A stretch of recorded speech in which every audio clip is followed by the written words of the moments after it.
association back in the calls, Mataji. Very nice to hear your voice. Please do join us every day. Before you used to join us regularly. Hare Krishna. So I will chant until 2 minutes. The Prabhuji joins, and it's already live. I will share the link also.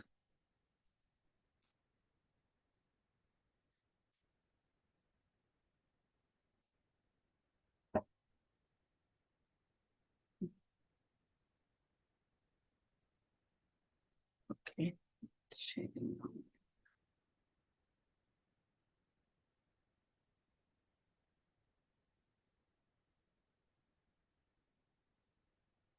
You will share.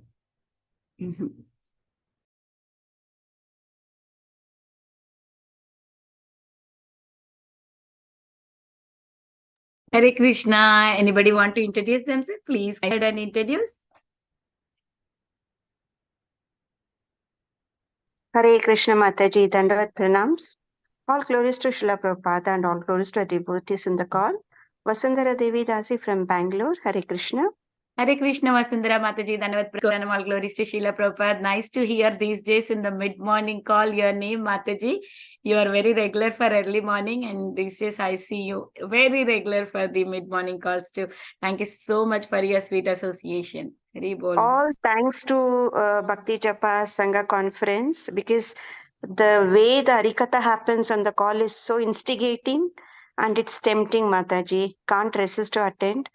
Because for me, I'm just a neophyte and I'm learning so many things. So I don't want to miss. Whenever possible, I definitely want to make it an opportunity to participate, Mataji. And I owe you all a lot. That's what I can say. And probably some fortunate, some Sukruti, sometime I've done. I've been able to associate on this call and with all of you.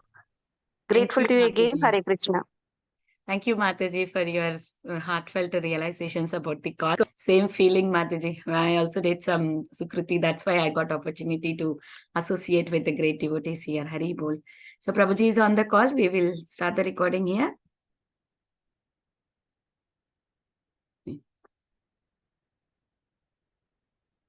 Hare Krishna, everyone. Welcome to Bhakti Sangha conference call. Today we are very fortunate to have His Grace Radhika Vallabh Prabhuji to enlighten us on the topic of Caitanya Bhagavat, Madhya Khanda, 5th chapter, 54 to 65 verses. Before I hand over the call to Prabhuji, I would like to read today's Srila Prabhupada's quote. Okay, November 2. Feeling of loneliness or simply temporary manifestation due to past conditioning. We should try to concentrate our attention to our eternal friendship with Krishna.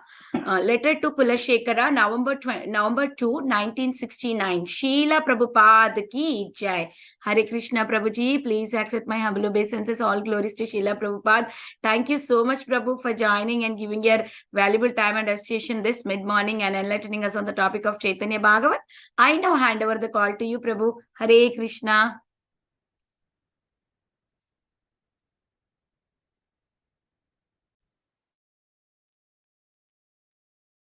No?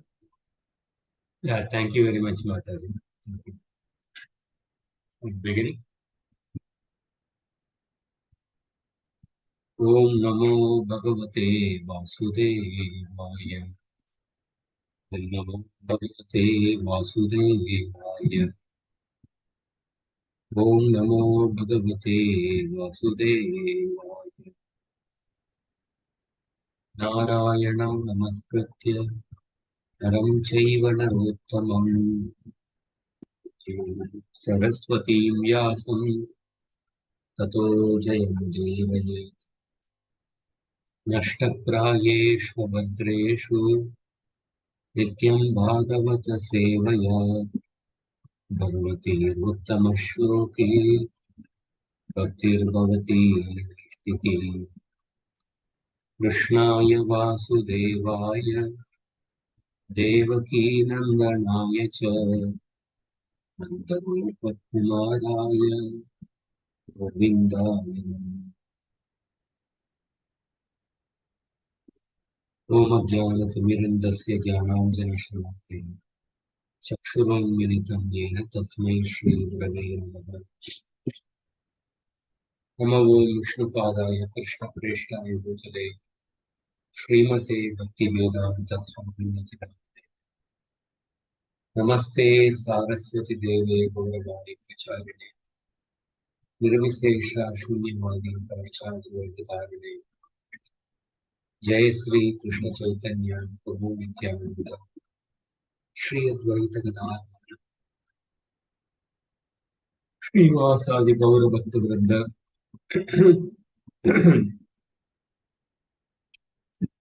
Hare Krishna Krishna Krishna Hare Hare Rama Rama Rama. So I'll read from Chaitanya Bhagavata.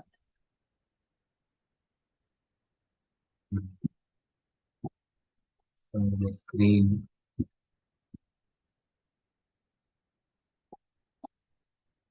We are reading from Chaitanya Bhagavata, Madhya Khanda, chapter 5,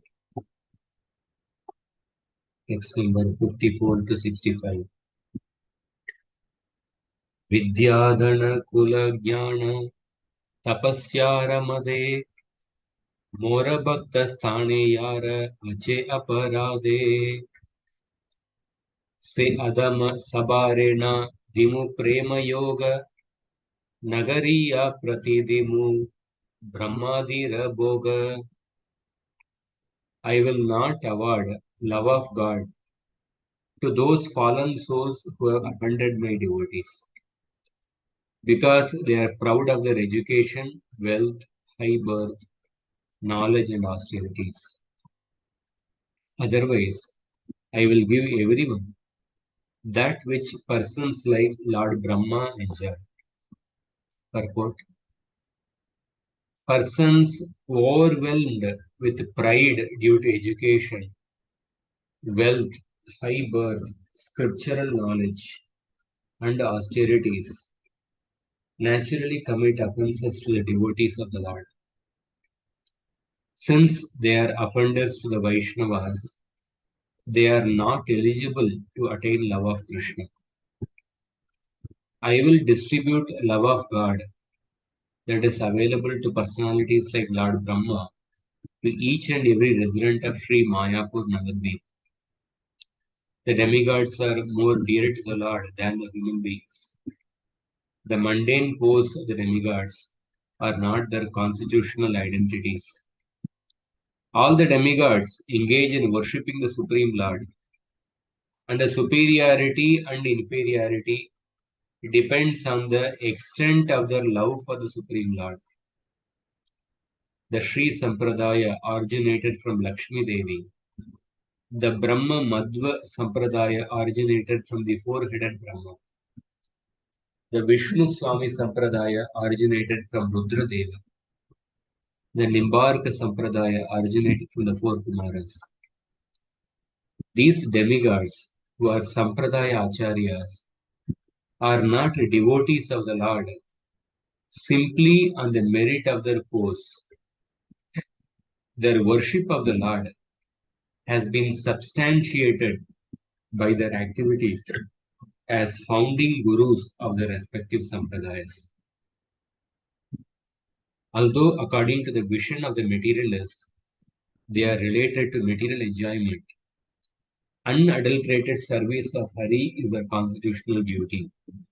In the Srimad Bhagavatam it is stated, Janmaishvarya Shruta Shribir Yedamanamadapuman Naivargatya Vidhatum Vai Tvamakinchana Gocharam.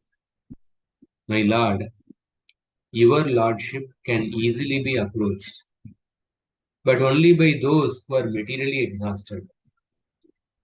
One who is on the path of material progress, trying to improve himself with a respectable parentage, great opulence, high education, and bodily beauty, cannot approach you with a sincere feeling.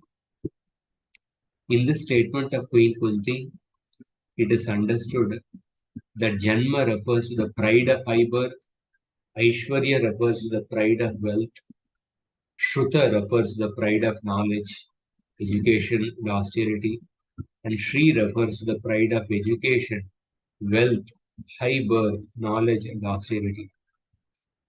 Love and devotion are achieved through the chanting of the holy names of Hari. Therefore, those with a predominance of pride, born of high birth, wealth, knowledge, and beauty, do not have a taste for taking shelter of the Supreme Lord by chanting his names, and as a result, do not obtain devotional service. Whereas the materially exhausted Vaishnavas, who are free from the control of mundane pride, have a natural taste for chanting the names of Krishna. Proud persons, proud person's natural tendency to commit offenses at the feet of Vaishnavas is part of their inherent characteristics. Love of God is the only enjoyment for personalities such as Lord Brahma. Text 56. Shuniya Anande Base Sarva Bhakta Gana Krishne Ke Sustira Haila Shri Sachinandana. On hearing the Lord's statement, all the devotees floated in bliss. After a while, Sri Sachinandan became pacified. Ki chanchalya karila Prabhu jigyasaya bhakta sab bale kichu upadi kanaya. The Lord then asked, have I been restless? The devotees replied, not particularly. After speaking in this way and considering the qualification of the audience, Sri Gaurahari asked them, did you find any arrogance in my speech? The devotees replied, in your statements, you did not say anything unreasonable about gross and subtle designations. Generally, every living entity is absorbed in temporary, gross, and subtle topics of this visible world. But your words give eternal knowledge and bliss. They are the absolute truth without material designations. Sabare karena Prabhu prema alingana aparada morana loiba sarvakshana. The Lord lovingly embraced everyone and said, please do not ever be offended by my behavior.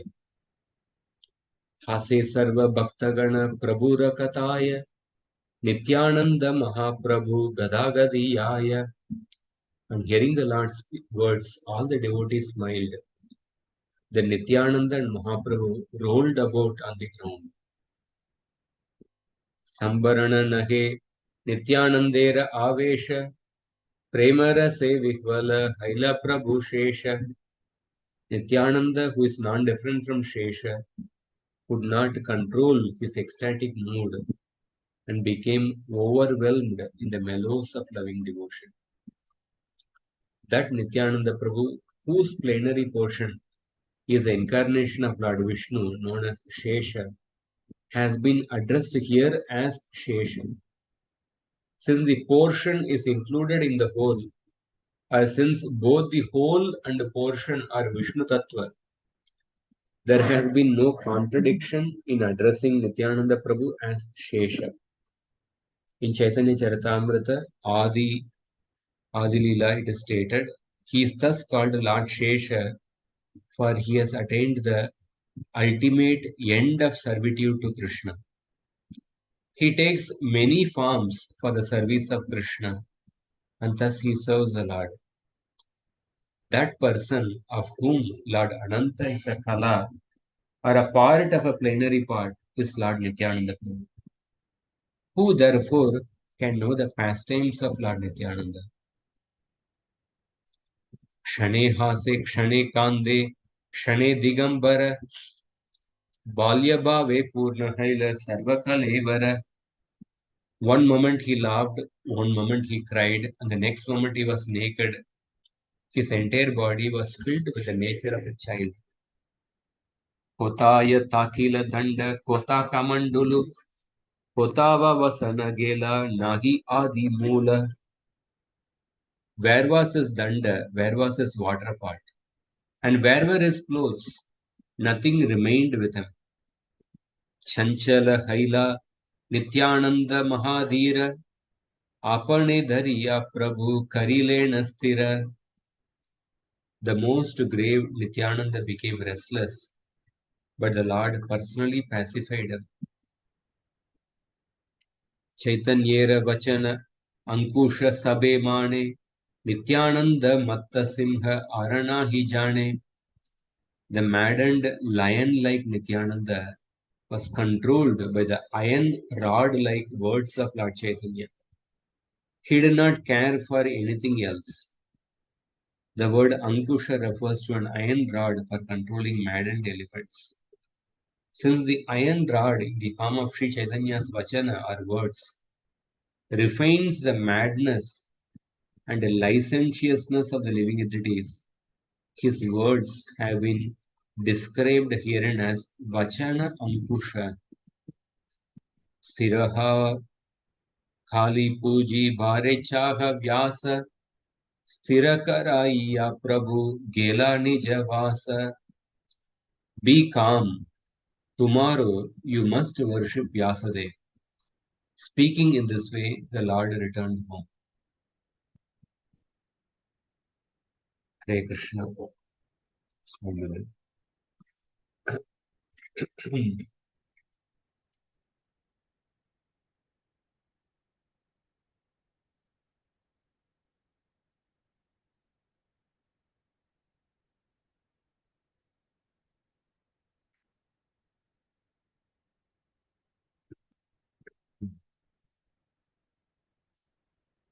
So we are reading from the Caitanya Bhagavata, Madhya Khanda, chapter 5. So we'll discuss some points related to these verses. It's a little difficult to speak on Caitanya Bhagavata because so many ecstatic pastimes are there. I don't know what to speak, but something we'll try to cover.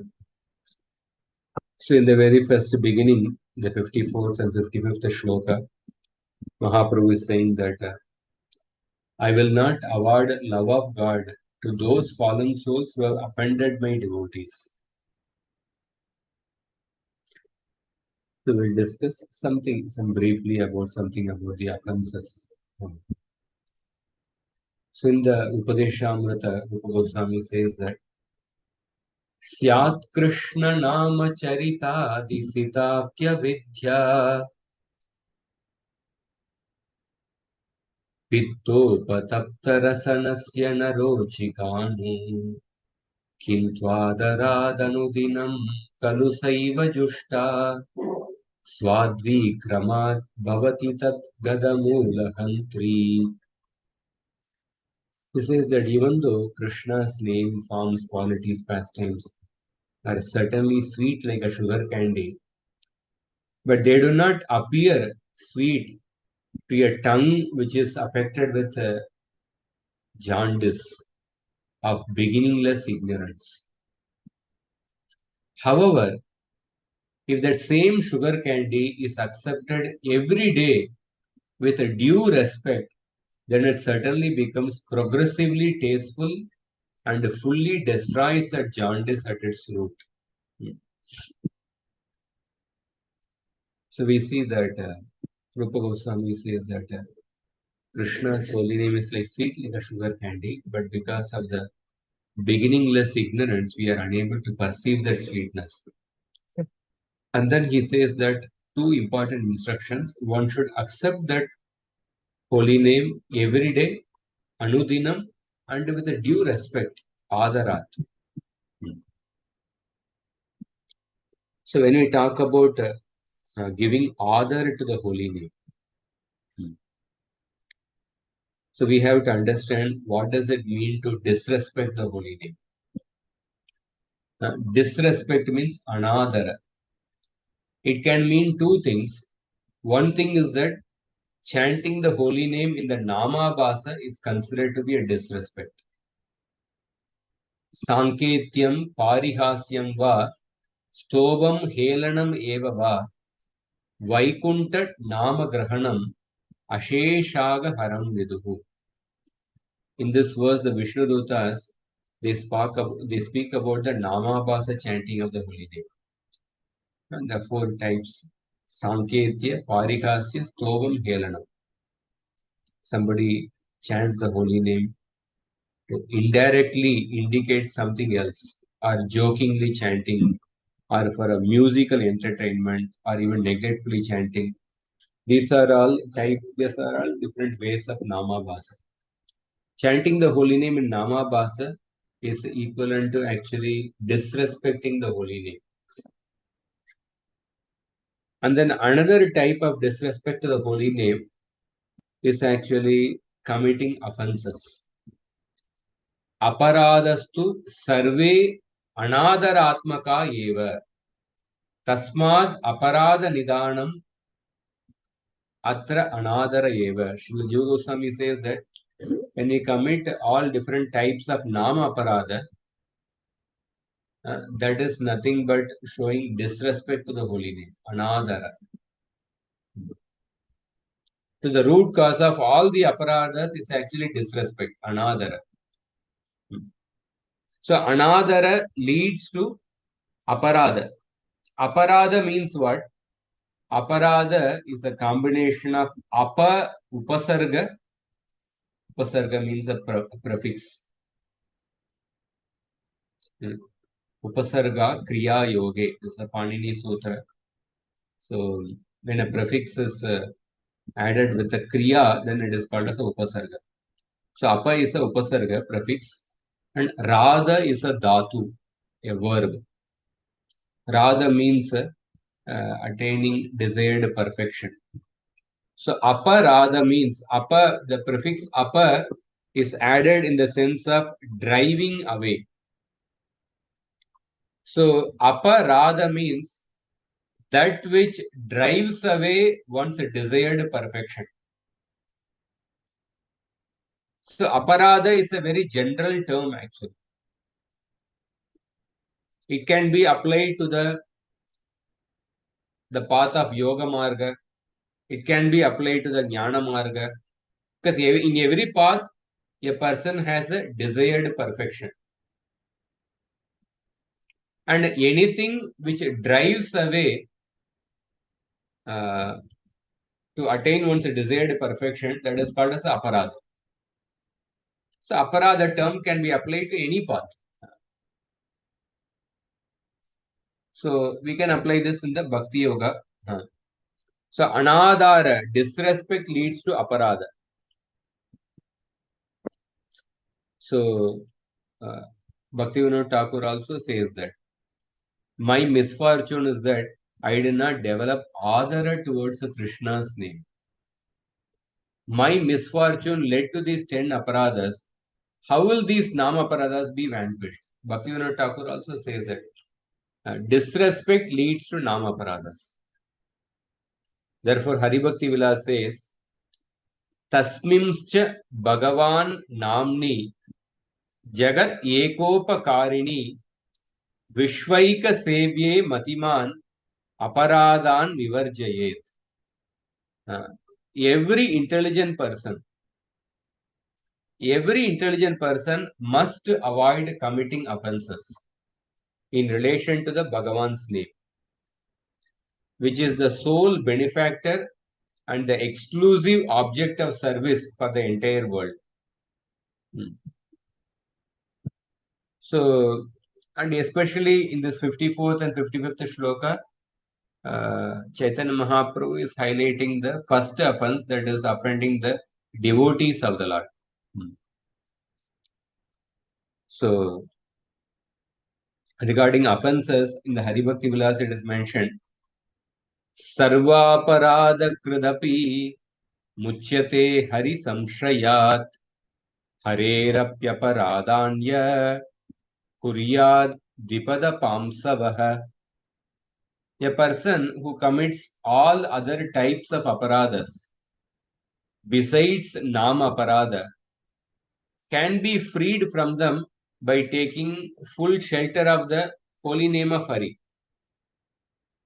However, if a person ends up committing offense to the holy name of Hari, then he is certainly the Vipada Pamsavaha, the lowest among the two-legged humans.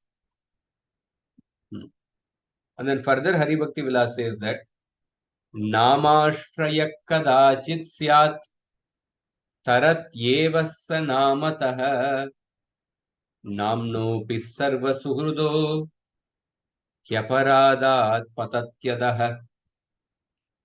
It may be possible that somehow that lowly human, he ends up taking shelter of the holy name and gets freed from the aparadha towards the holy name by the potency of the holy name. But however, if he again ends up committing an offense towards that all merciful holy name, then his fall down is certain. So in this way, Hari Bhakti Vilas, Sanatan Goswami talks about how one should avoid the Nama Aparadhas by all means. Among them, the first Nama Aparadha is called as Satam Ninda. So he defines Satam Ninda as Satam Ninda Namna Paramam Aparadam Vitanute Yatak Kyatim Yatam Katam Husahate Tadvigarham. So, public criticism of a sadhu causes the paramam aparadam, the greatest aparadha in relation to the holy name. Why it is considered to be the greatest aparadha? Because it is the sadhu who caused the holy name to become renowned in the world. So, therefore, how will the holy name tolerate the aparadha towards that very sadhu? And the Satam Ninda is a paramam aparadha. And there are two types of sadhus. Rishabhadev, in his instruction to his sons, he mentions Mahat Sevam Dwaram Agur Vimuktes Tamodwaram Yoshit Sangi Sangam. Mahat Seva, the service to the sadhus, it opens the doors to liberation. Mahat Sevam Dwaram Agur Vimuktes Tamodwaram Yoshit Sangi Sangam. At the same time, association with people who are attached to women, that will actually open the door to hell or andhakara, tamodwaram.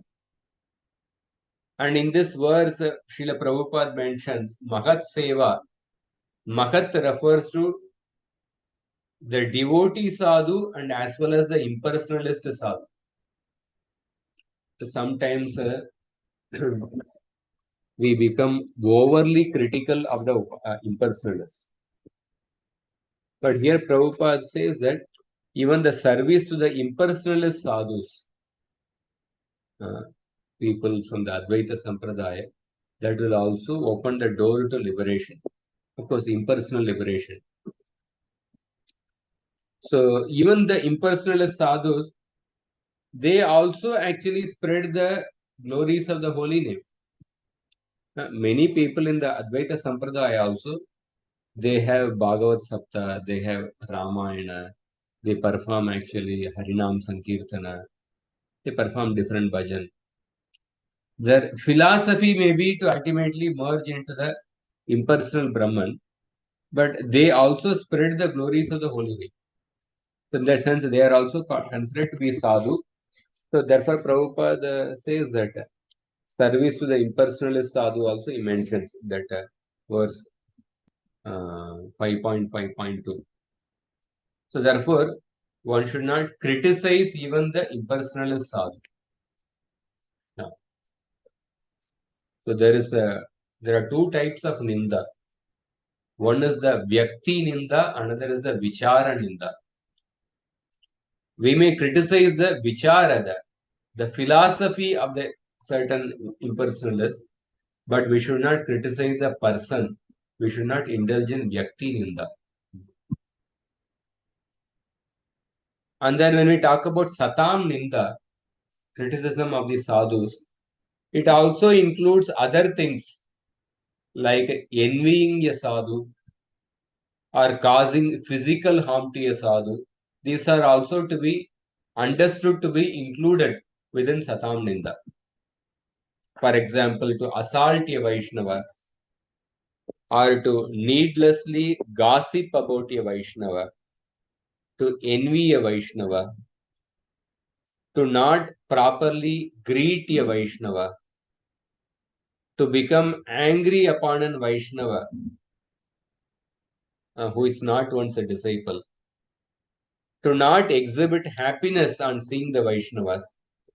These are also understood to be included within Satam Ninda. So the first recourse, suppose if a person has committed Satam Ninda, the first solution is to seek forgiveness from that sadhu. And one should also make an attempt to please that sadhu. And even if the sadhu does not forgive us, still we should consider him as a sadhu only. Even if a Mahabhagavata does not take offense, but we should still seek forgiveness. And suppose if seeking forgiveness is not possible, then one should exclusively take shelter of the Harina and chant in a helpless state of mind.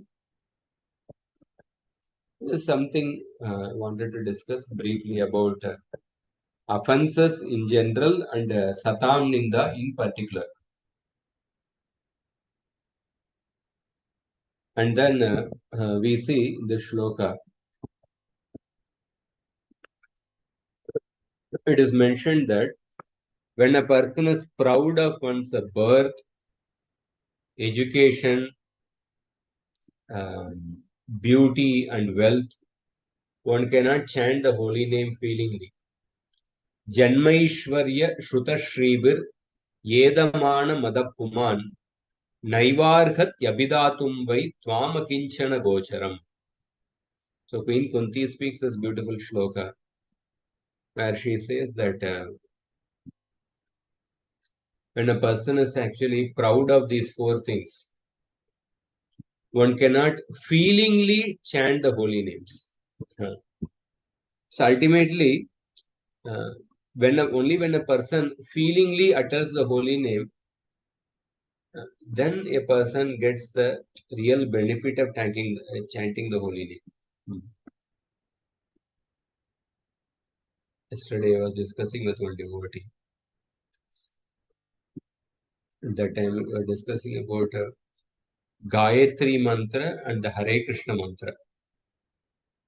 Even the Gayatri mantra we chant, that is also holy name. Hare Krishna mantra is also holy name. Some certain schools of the Gaudiya Sampradaya, they give more importance to chanting these Gayatri mantras. Relatively, they give less importance to Hare Krishna mantra. So, one devotee was sharing that he was telling the opinion of another great Pandit, another great scholar. He said, when we chant the Gayatri mantra, it is an injunction that one should chant without actually, one should chant very softly. One should not even clearly pronounce. One should basically meditate on those syllables of the Gayatri mantra very silently. But in the Hare Krishna mantra, it gives opportunity to actually cry for Krishna. But that opportunity is not available in chanting the Gayatri mantra. Both are holy names. That sense, both are potent. But in the Gayatri mantra, you don't have the opportunity to cry for Krishna because you can't actually. The injunction to chant the Gayatri mantra itself is one has to chant silently. But the holy name gives an opportunity to cry. But when a person is proud of these four things, one cannot feelingly call out for Krishna. So Narada Muni says that Nakhyanyo jushato jushyan buddhi bramsho rajo gunaha Srimadadabhijatyadir yatra stri dyutamasavaha. And seeing the Nalakwer and Manigiri, Narada Muni says that among all the attractions of material enjoyment, the attraction of the riches bewilders one's intelligence more than having physical beauty, taking birth in a high family, or being learned. Because when a person has wealth, he can bring a beautiful person under his control. He can bring a person born in a high Brahman family also under his control. Many Brahmanas in India, they are working for the MNCs abroad. The MNCs, by giving money, they have brought the Brahmanas to work for them, the intelligent people. And when a person has money, he can bring even the most learned people to work for them. That is what we see. All the ATMs or people in big colleges, they work for these MNCs. So out of the four things, wealth causes maximum intoxication. And then there is another beautiful verse in the 8th canto. Vamana Devi tells that Janma karma vayo rupa vidyaishvarya dhanadibihi yadyasya nabhavet stambas tatrayam madanugraha. Suppose if a human being is born in an aristocratic family, or if he performs wonderful activities, karma, and if he is youthful, beautiful, and he has a good education, and he has great wealth, but despite having all these things, yadi asya na bhavet stambah, if he is nonetheless not proud of his opulences, then it is to be considered that such a person is especially favored with the Supreme Personality of God. Such a person is favored with the Supreme Personality of God. Actually. So, usually, when does a person becomes proud? So, we have, say, different opulences. One may have wealth or knowledge, or one may have children, different things. So, these things are actually, these opulences, these things are given to us. And we are basically the caretakers of the wealth. We are on behalf of Krishna. We are actually the caretakers of our children. We are caretakers of the wife on behalf of Krishna. But when a caretaker claims himself to be the proprietor of that wealth, or the children, or the wife, when the caretaker claims himself to be the proprietor of that particular talent, then at that time a person becomes proud. So Vamana Deva says that despite having all these opulences, if one is not proud of one's opulences, it is considered that he is favored by the Supreme Lord. So going ahead, this way Chaitanya Mahaprabhu is telling that I will not award love of God to those who offended my devotees. And the offense is committed because of pride. And pride is due to one of these four reasons: education, high birth, knowledge, and austerities. And then further, after hearing this statement of Mahaprabhu, all the devotees were floating in the bliss. And then at that time, Mahaprabhu asked, did I speak something improper?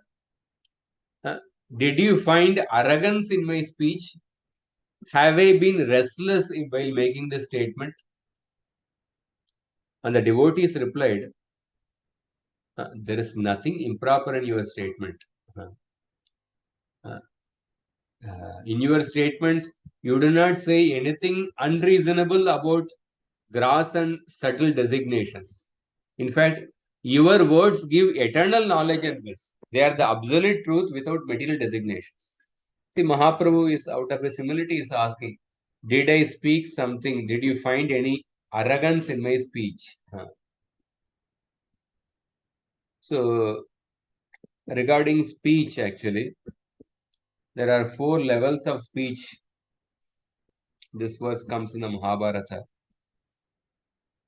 Avyakritam vyakritat shreya ahuhu satyam vadet vyakritam tadvitiyam priyam vadet vyakritam tattritiyam dharmyam vadet vyakritam tatchaturtam.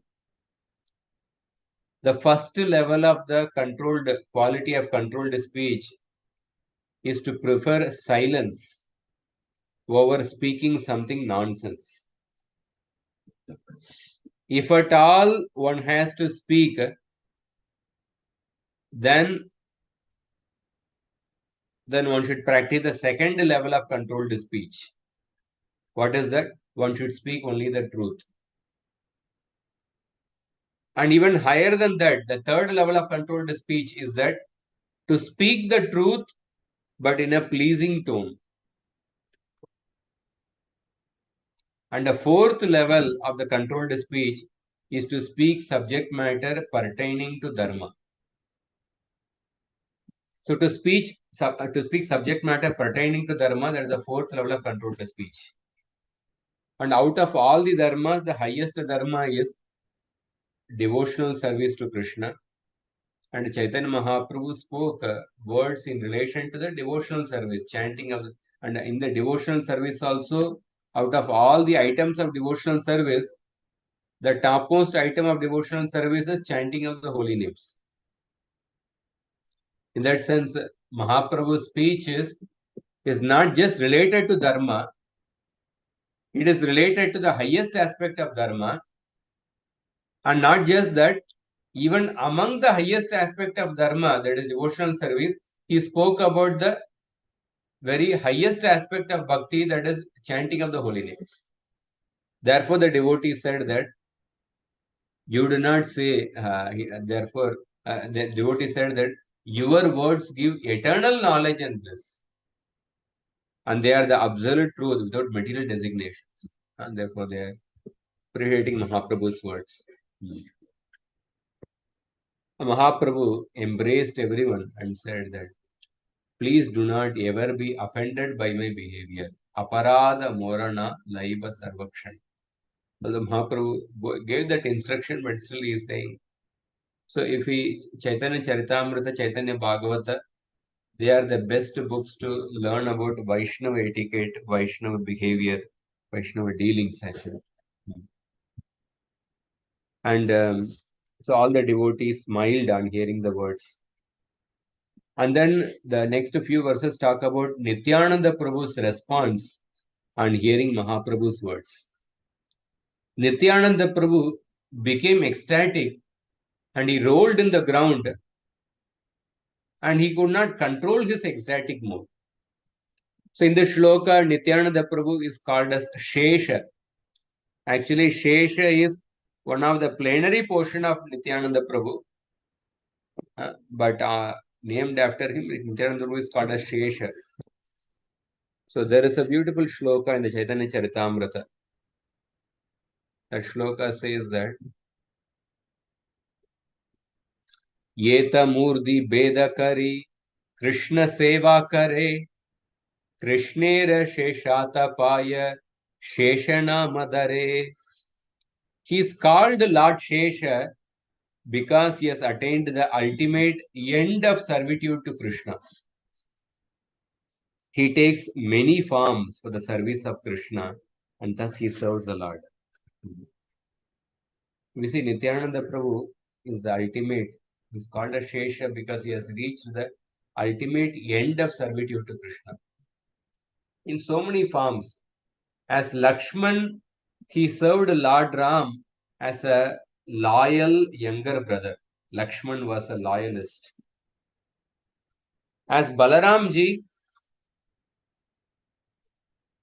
he served Krishna as an elder brother.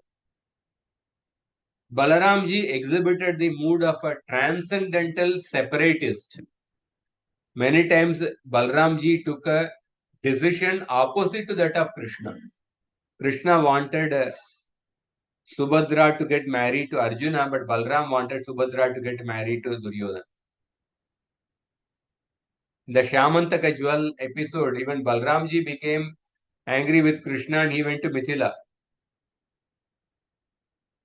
Krishna was about to kill Rukmi, but Balramji told Krishna not to kill Rukmi. And later, same Balramji, in the dice match with Rukmi, when Rukmi just laughed at Balramji, that time Balramji killed only Rukmi. And Balramji would always be in the opposite side while playing with Krishna. Krishna and certain cowherd boys, and Balramji and other set of cowherd boys. In that way, Balramji oftentimes he took the opposite side of Krishna. In the fight between Bhima and Duryodhan, Balramji was heavily chastising. He was taking the side of Duryodhan. He only taught Duryodhan the art of fighting with the club. But Balramji acted like a transcendental separatist. In that way, he served Krishna. And as Nityananda Prabhu, he served as Chaitanya Mahaprabhu in such extreme ways which we cannot even imagine.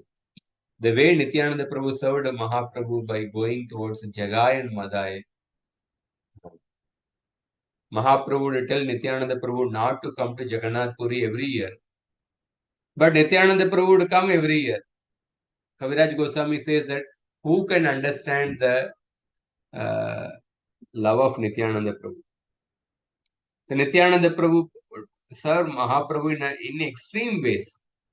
He would perform Sankirtan on the tip of a tree for 2 months. So Nityananda Prabhu was like an extremist. So here Nityananda Prabhu, I'm hearing Mahaprabhu's words, he went into ecstasy actually. And these verses talk about, and then the Nityananda Prabhu got pacified by the words of Mahaprabhu. Mahaprabhu's words acted like a ankusha. And Nityananda Prabhu's ecstasy was like a maddened elephant or a maddened lion. But with the ankusha-like words of Mahaprabhu, Nityananda Prabhu was brought under control. So Nityananda Prabhu, sometimes he would laugh, sometimes he would cry, sometimes he would be naked. I'll just mention 3-4 examples. Sometimes while hearing Nityananda Prabhu's behavior, one may lose faith in the character of Nityananda Prabhu.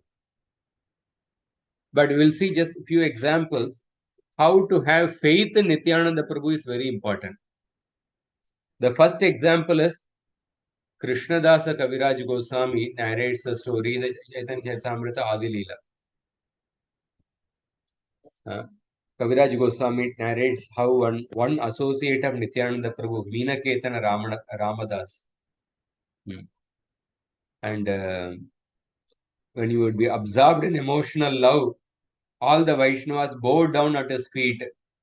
And Meenaketan Ramadas, he was an associate of Nityananda Prabhu.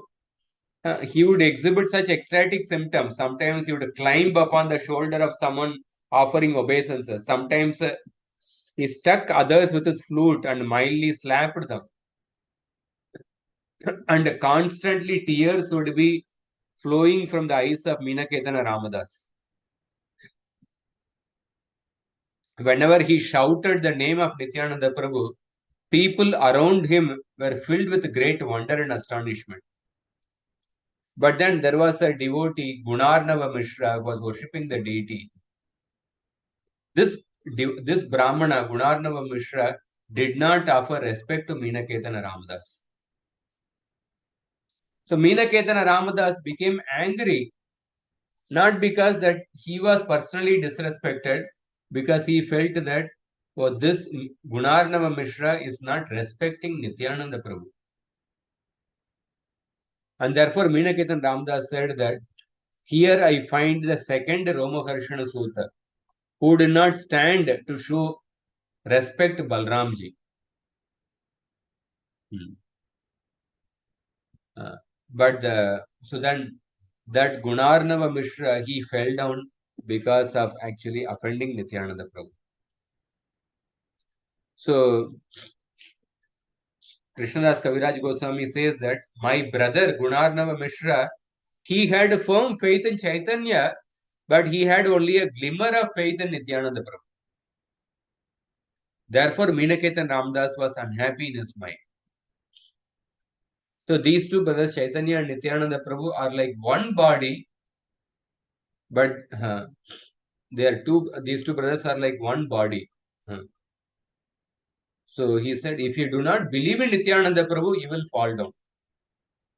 If you have faith in one but disrespect the other, your logic is like the logic of accepting half a hen.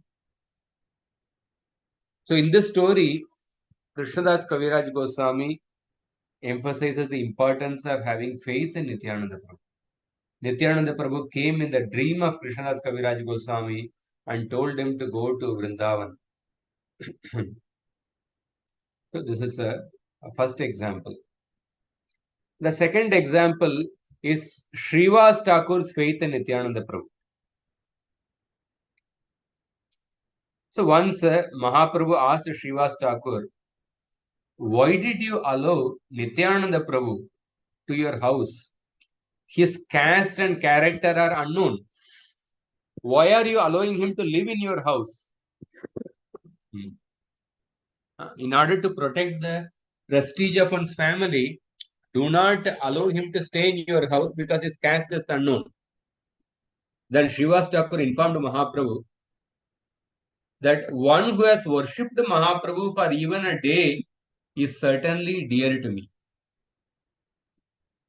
And Nityananda Prabhu is not different from you.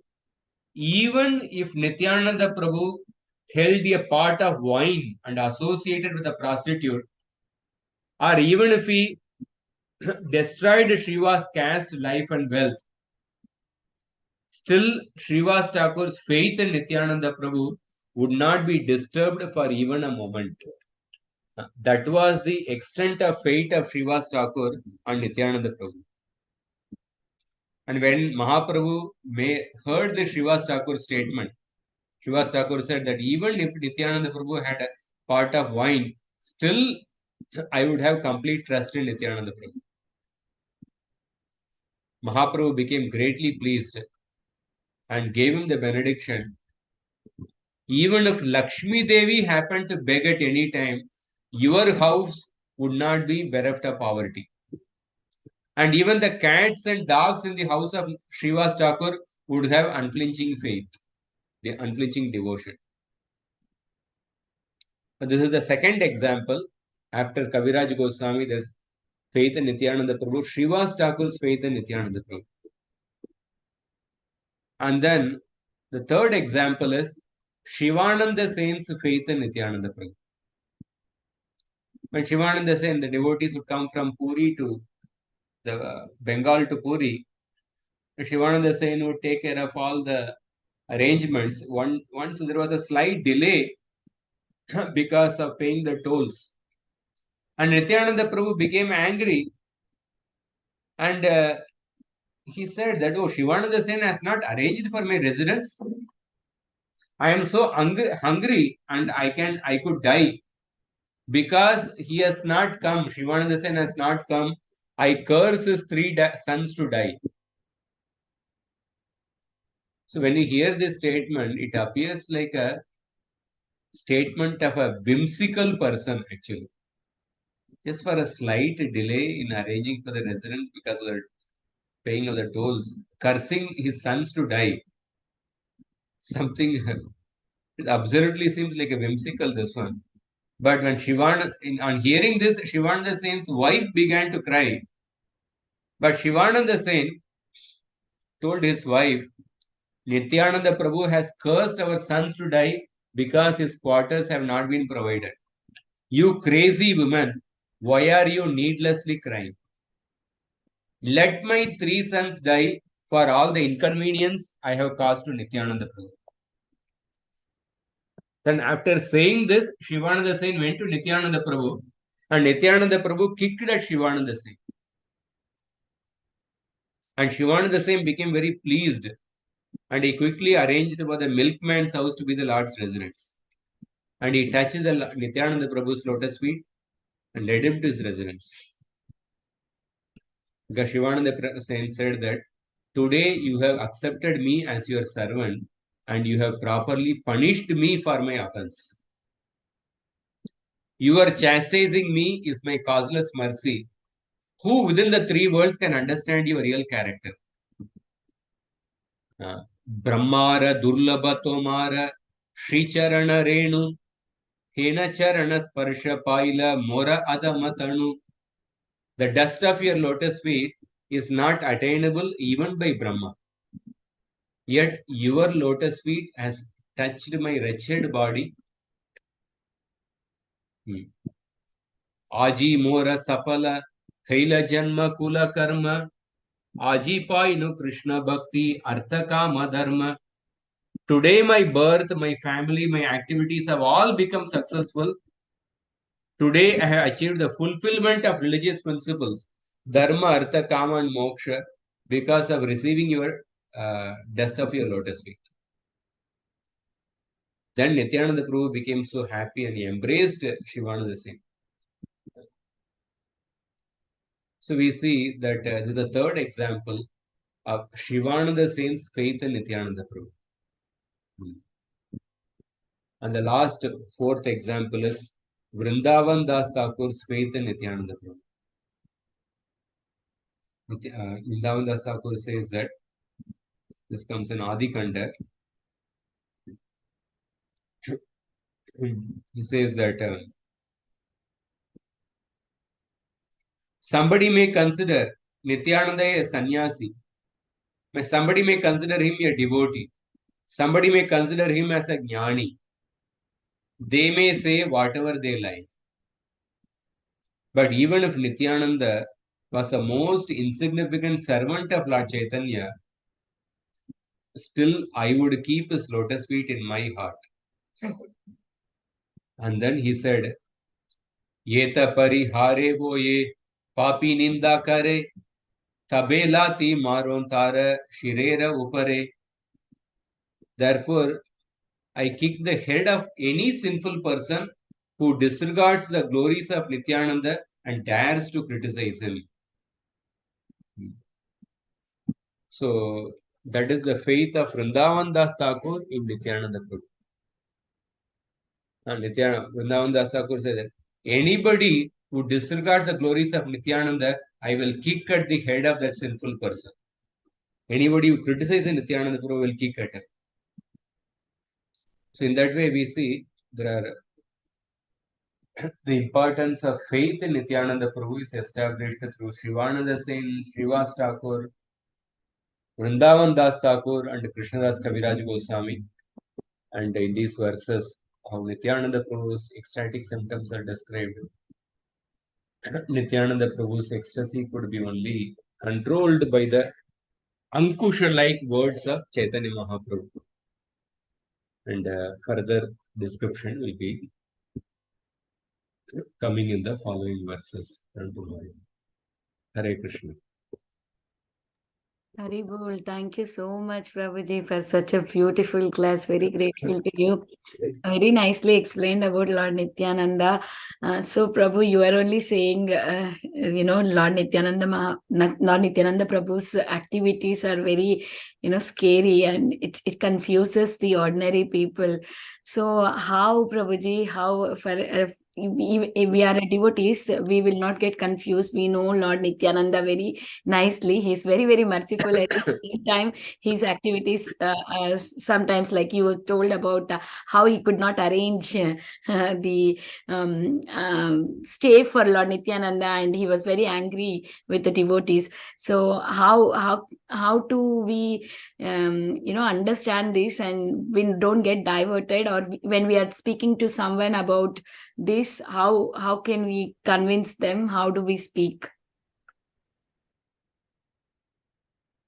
Yeah, before actually speaking the pastimes of the Lord, first we should describe about the tattva of the personalities. If we see in Chaitanya Charitamrita also, the Adi Leela has so much of philosophy. There is one verse in the Chaitanya Charitamrita Adi Leela, how Sankarshan is not the Jiva, and that Prabhupada writes some 10-15 pages purports. Sankarshan is not the living entity. So the Adi Leela elaborate importance is given to the Tattva, the Siddhanta, the position of these personalities. So once you understand the position of the personality, Siddhanta, Tattva, and then when you understand the pastimes, then one can appreciate those pastimes. So when a person enters the pastimes without understanding the Siddhanta, then a person commits an offense. And that is what happened in the case of Brahma also. Brahma tried to test Krishna by stealing the cows and cohorts. So therefore, the understanding the tattva and siddhanta is important. That we should actually lay a strong foundation. First, we give the tattva, and then describe those pastimes. Among the pastimes, also we describe the pastimes which can be more easily relatable for the people, instead of pastimes those which are little bewildering in the beginning. And gradually, when the person's faith is developed, then we can speak the other pastimes. Hare Krishna. Got it, Prabhuji. Got it. Nityananda is very merciful. He gave devotional service to Jega and Madhya. Like, he is so merciful. We can, for the general public, when we are speaking, we can speak this kind of pastimes so that they will know how merciful he is. Yes, Prabhuji, as you said, and we should also know how tattva of that personality. Then we can understand the pastime very clearly. Very nice, Prabhuji. Thank you so much.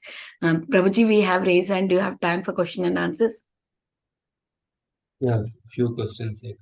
Okay. Preeti Vilasni Mataji, please go ahead. Hare Krishna, Prabhu.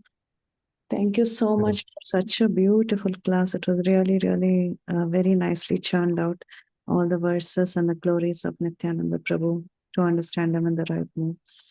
I had one thing I wanted to appreciate is, generally when we talk about this Janma Aishwarya Shrita Sridhi, we often are told that, oh, these are great qualities in one sense, because they are borrowed glories of the Lord, in the sense that when you see a devotee having these qualities, it's nothing but a fraction of the Lord's potency. So we appreciate that devotee to have obtained the Lord's potency, but that is one level. But today you very beautifully brought out the other point, that real mercy is obtained only when they are not proud of it. So once we start thinking that this is a great opulence that I have received from the Lord, it's still an obstruction. But when we are not proud of it, and we think that we are still very fallen, at that time we have really received the mercy of the Lord. That was very, very beautifully brought out by you, Prabhu. Thank you so much. I never thought on that angle till this day while looking at these verses, and it makes so much more sense. Thank you so much for that. The other thing is, I did have a question directly from the verse. In the verse, Chaitanya Mahaprabhu is telling Nityananda Prabhu, tomorrow you have to worship Vyasa. But isn't this the worship of Nityananda Prabhu as the representative for Vyasadeva? So why is Chaitanya Mahaprabhu telling to Nityananda Prabhu? I didn't understand that. Or is he addressing the general people who are there?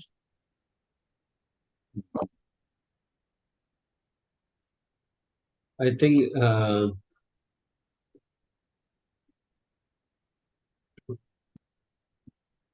Mahaprabhu was planning to worship Vyasadeva, and he is giving instruction to Nityananda Prabhu to honor Vyasadeva, and it must be Vyasa Purnima or something. And then what happened on that day? The next day, Nityananda Prabhu, instead of worshipping Vyasadeva, he starts worshipping Chaitanya Mahaprabhu directly, because Mahaprabhu is the original Vyasadeva. That's how I think pastime will proceed. But Mahaprabhu wanted to actually instruct the devotees the importance of worshipping Vyasadeva, who is the compiler of all the Vedic literatures. Okay. Okay, Prabhu. Yeah. Thank you so much, Prabhuji, for coming on the call and giving us your very valuable advice. Thank you, Mataji. Hare Krishna, dear devotees. Anybody having any more questions for Prabhuji?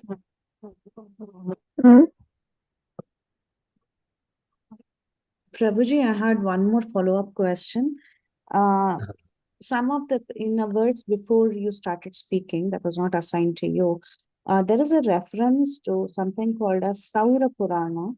So I was curious what Puran that relates to.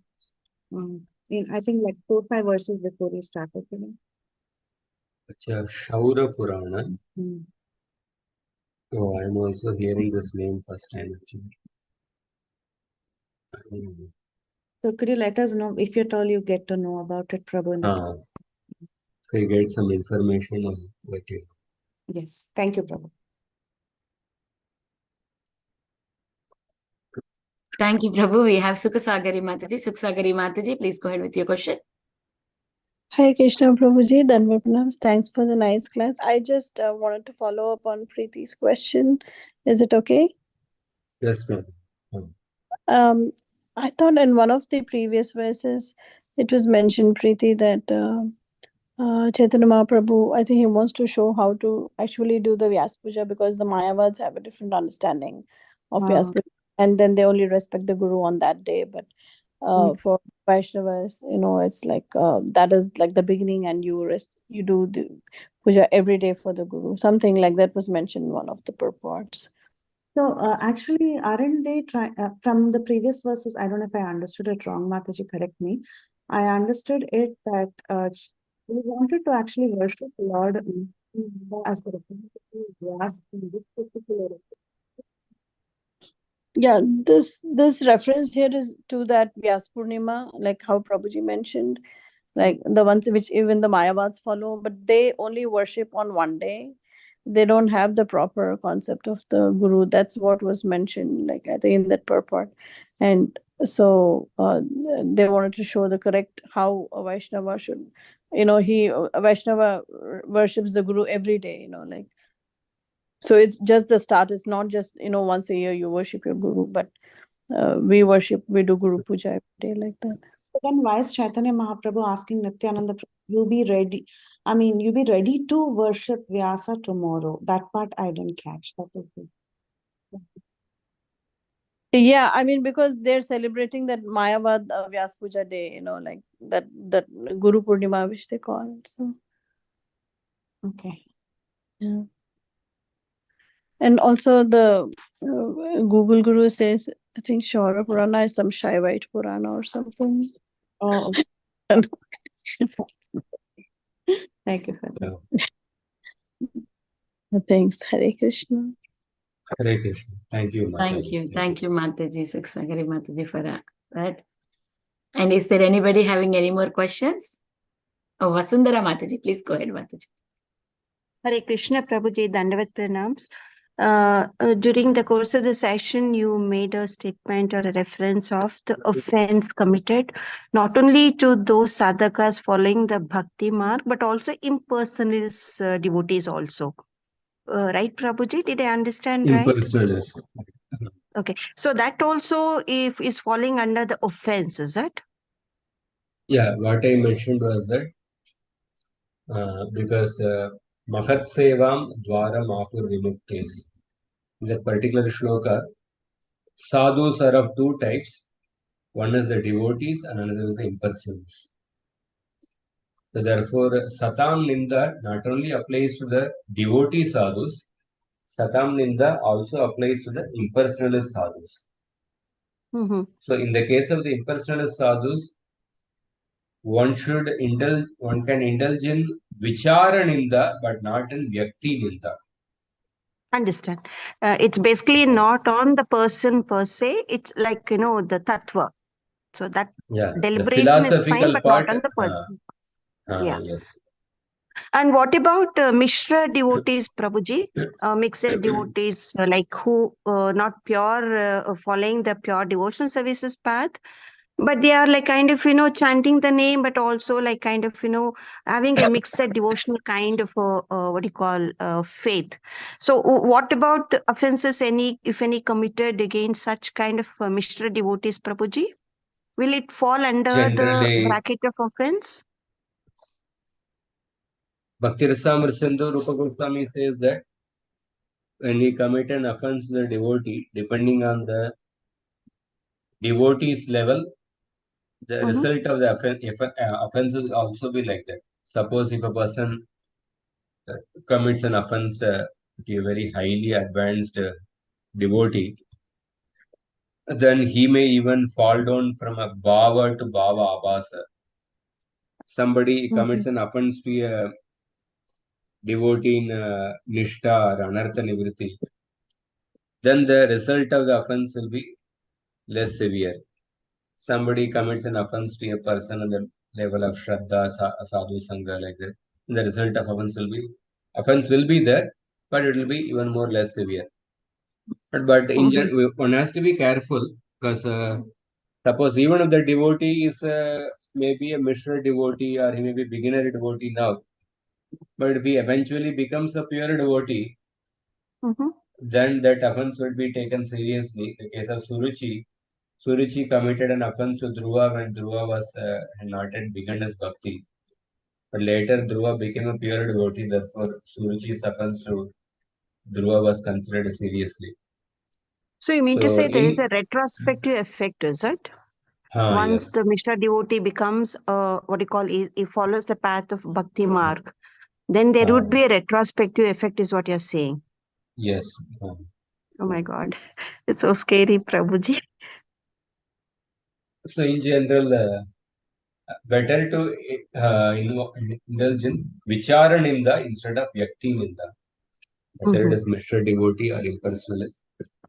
Principle based discussion instead of a person centric like assassinating the character of the person. Mm-hmm. A follow-up question with respect to the same, Prabhuji. In a family, like, people, members of the family are at various levels of Krishna consciousness. They're not completely into Bhakti Marg, but they have taken up to chanting just because the head of the family is a KC. So during the course of the, what do you call, the family operational issues, there are some kind of exchange of words that happen, right? So will that come under offense kind of a thing, or how is it, Prabhuji, how to understand that? See, offense is something that which is intended to bring down the person. Just like Intended to? bhakti intended to demean a person or criticize a person. There Mm-hmm. has to be that is the main part of offense is that there is a wrong intention. Just like bhakti, we say, Anya Abhilashita Shunyam Jnana Karma Dhyanavratam Anukulyena Krishnanushilana. Bhakti is Mm-hmm. not simply an activity which incidentally pleases Krishna, but bhakti is an activity which is intended to please Krishna. Right. Huh?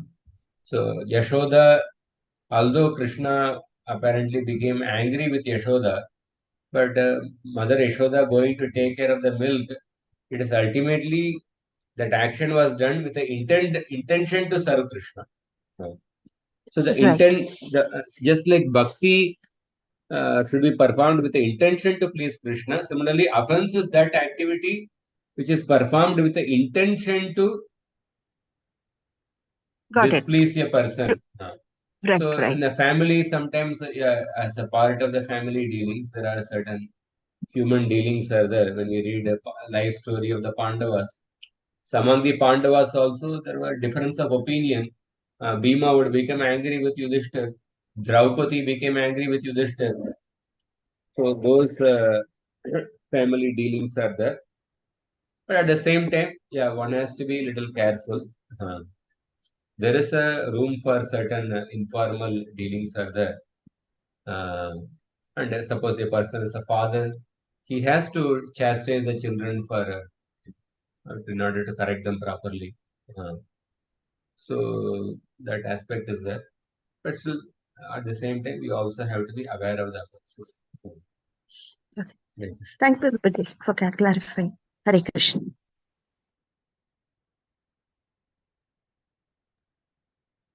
Thank you, Mataji. Thank you, Prabhuji, for that nice answer.